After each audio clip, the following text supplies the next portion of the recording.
Alors, ici, l'idée, c'est d'associer une fonction linéaire à chacune des situations qui vont nous être données. Donc, au début, on nous parle d'une augmentation de 20%. D'accord, donc je pars d'un nombre, hop, je le rentre dans une machine, et en sortie, j'obtiens la quantité qui a été augmentée de cette quantité x qui a été augmentée de 20%. Bon, pour ça, c'est très simple en réalité, hein. Il suffit tout simplement de multiplier x par 1 plus p sur 100, d'après ce que l'on a vu à la propriété précédente. Donc, on peut l'appeler f cette fonction. F est définie par f de x est égal à 1 plus 20%, donc 20 sur 100, le tout fois notre quantité de base, notre quantité de départ, notre antécédent qui est x, qui est donc égal à, je vais le réécrire proprement ici, donc f de x égale à 1 plus 20 sur 100, c'est 1,20 ou 1,2 fois x. Voilà. Et là, on a une belle fonction linéaire, évidemment, de coefficient 1,2. Voilà, une fonction linéaire très pratique qui nous permet, peu importe les quantités qu'on va rentrer au départ, de nous calculer leur augmentée de 20%. On peut imaginer un tableur Excel avec des quantités qu'on doit absolument faire, ça peut être des prix, hein, qu'on doit faire augmenter de 20%.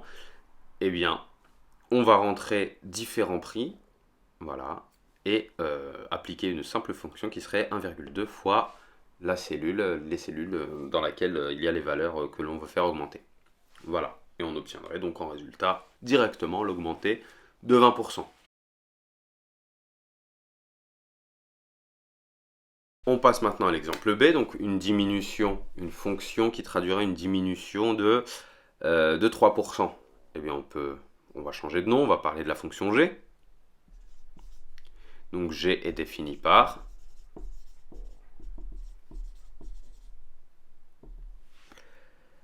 eh bien, à tout x, elle va associer quoi? Sa quantité, la quantité qui a été diminuée de 3%. Eh bien, on prend x et on le multiplie par 1 moins 3 sur 100, tout simplement. Voilà. Donc, g est la fonction qui a x associe. Alors, 3 sur 100, c'est 0,03, donc 1 moins 0,03, ça donne 0,97x. Imaginons que ce soit 100 euros. 100 euros qui a diminué de 3%, ben ça revient à faire 0,97 fois 100, on obtient 97 euros. Voilà. Mais alors, on l'a défini avec cette écriture-là, mais on peut très bien la définir, on aurait très bien pu écrire, donc g de x est égal à 0,97 fois x. Autre petite remarque que j'ai à faire, si jamais vous l'avez appelé autrement que g, si vous avez mis f pour tous les exemples, bien sûr que c'est validé, hein, c'est compris. D'accord, là c'est vraiment ça qu'on veut voir en fait, c'est une fonction qui a x associe le bon coefficient fois x, tout simplement, c'est juste ça. Allez, on termine avec une augmentation de 200%. Eh bien bon, on va prendre, on a dit f, g, h pour changer.